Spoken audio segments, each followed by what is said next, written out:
5 technologies that will change the future of the human race.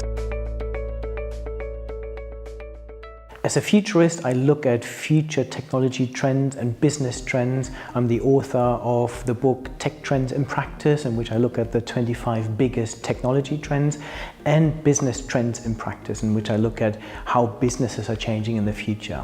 For more on this, don't forget to subscribe. In this video, I want to look at the technologies that are really impacting us as humans. The first one is artificial intelligence, or AI for short. And this refers to the ability of machines to learn and act intelligently, meaning they can make decisions, carry out tasks, and even predict future outcomes based on what they learn from data. We already have AI in our everyday lives. We use Alexa and Siri. We have personalized recommendations on Amazon, Netflix and Spotify, every single Google search. All of these things are enabled and made possible by artificial intelligence in the background. We use them for security checks when we use our credit cards. We use it on dating apps to find us the right matches. And I believe artificial intelligence is going to revolutionize almost every facet of modern life. Stephen Hawking said, "Success in creating artificial intelligence would be the biggest event in human history." And then he followed this up with, "Unfortunately, it might also be the last unless we learn how to avoid the risks." And we are seeing this. We now have AI-enabled autonomous weapons, drones that can automatically fly somewhere, kill someone potentially. So there are huge risks there. But AI has amazing advances. We're now seeing the Internet of Things, so more internet-connected smart devices. We now have virtual reality, chatbots, facial recognition, robotics, autonomous and self-driving cars. These are just a few examples, and AIs and machine learning algorithms are developing so fast. They can now see, they can read, they can write, they can listen, speak, even smell, and in many instances better than humans.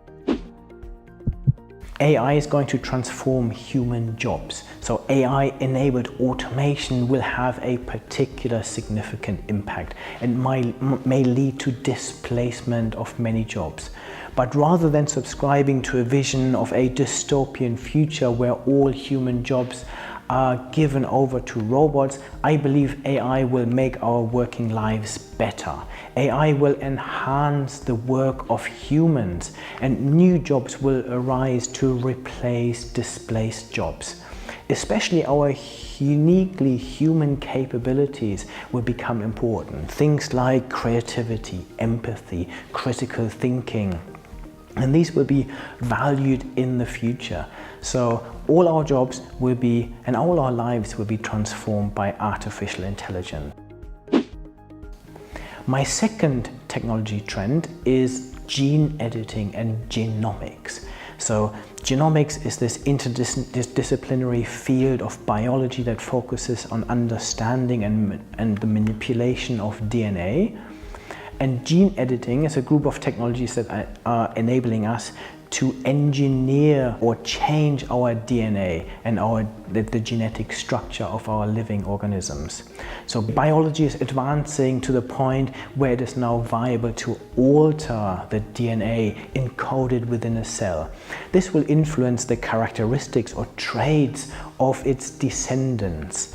So in plants, for example, we can manipulate the number of leaves or the coloring, and in humans we could change the height of people, the color of their eyes, or even the likelihood of developing diseases. So this opens up a range of possibilities that are almost unlimited and very often beyond our wildest imagination. And this means that many of the characteristics of living organisms that is inherited can, in theory, be changed. So there are huge possibilities in healthcare where we can use it to correct the DNA mutations that lead to serious illnesses such as cancer or heart disease. We've already used DNA and genomics technology to develop the vaccine for COVID-19. But of course, when we talk about changing our traits and the traits we inherit, this also brings up a huge number of ethical and legal concerns and many what-if questions when it comes to genetic modification and editing. So genome editing in humans is currently banned in many places, including much of Europe, and the long-term results are not really understood. But my hope is that in the future we can completely change and engineer better humans, healthier humans, and this obviously will transform what it means to be human. Another key trend is human-computer interfaces. So human-computer interfaces create things like wearable devices that we already have today. We carry fitness trackers and smart watches that monitor us. Soon we'll have smart jewelry. We already have the developments of smart clothing, for example, or smart running shoes that measure our gait or performance. And advances like robotic prosthetics, for example, that enable us to replace limbs that we have lost. And more robotic wearable technology. We're already using this in many industrial settings where people that work on assembly lines, for example, wear exoskeletons that help them to operate. It's almost like you're supported by a mechanical robotic framework behind you. And as this technology gets smaller and smarter, the sheer range of wearables is going to expand, and new, smaller, smarter products will emerge to supersede the wearables we are familiar with today. For example, we already have smart glasses today, but they are likely to be replaced by smart contact lenses in the future. And after that, smart contact lenses might be replaced by smart eye implants that could, in theory, give us a supervision, night vision capabilities, augmented and virtual reality capabilities. So advances like this means that in theory, humans and machines will eventually merge to create truly augmented humans or transhumans or humans 2.0, where the human body is souped up almost like a sports car to achieve enhanced physical and mental performance. And this would transform the world of medicine and eventually maybe even challenge our understanding of what it means to be human. At a societal level, we could be heading towards an even greater divide, though, between the rich and the poor. Imagine a society in which the rich are effectively superhumans that live longer or potentially forever, and everyone else is normal and disadvantaged. My fourth trend is extended reality. So extended reality, or XR for short, is technology that includes virtual reality, augmented reality, and mixed reality. So what we're going to see in the future is more immersive digital experiences, things that we maybe can't even do in the real world. So in the future, you can just put your virtual reality goggles on and you can experience zero gravity, you can meet friends on Mars, or you can play a digital piano on top of Mount Everest, or you can, if you want to, fly a plane around the skyscrapers in Dubai, or virtually trying out the latest fashion, or you might want to go on dates as your avatar, or you can even change the real world around you with all of this. So you could have augmented reality goggles or contact lenses or implants in the future. And if you don't like the color green, you can just have those glasses automatically change it to your favorite color. Or if you don't like the color on your neighbor's house, you can change that as well. So whenever you wear your glasses or your contact lenses, you look at it, it will change it for you.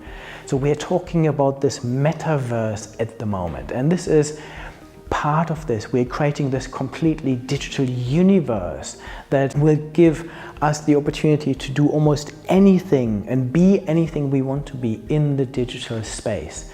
And we're seeing glasses, contact lenses that will replace our phones in the future and maybe create something like a smart stream where you are truly inside of the internet. So instead of looking at it, you're inside it.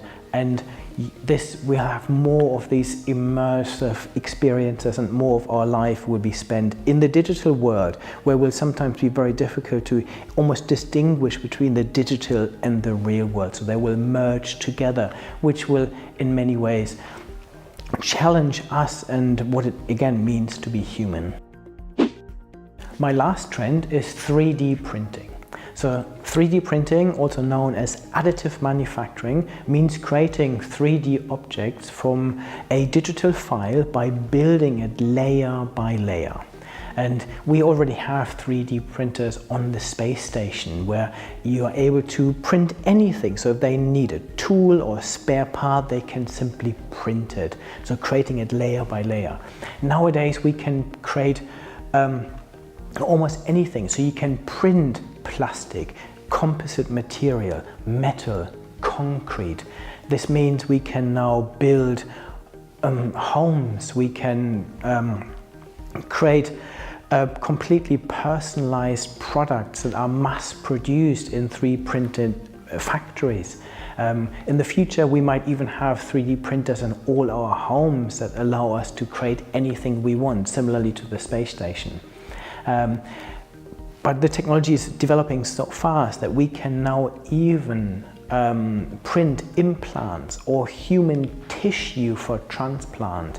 We can print weapons and we can print food, for example. So there's a restaurant called Sushi Singularity in Tokyo, and that is able to print your sushi for you, that even has all the ingredients that you need based on your requirements. So this again will change the way we create things. It will open up the opportunity for us to create anything in our houses and create any food specialized for us or anything else, whether we want to 3D print houses, cars, weapons, or whatever we want. As a futurist, I look at all of these trends in a lot more detail. If you are interested in this, subscribe to my channel or check out my books, Tech Trends in Practice and Business Trends in Practice.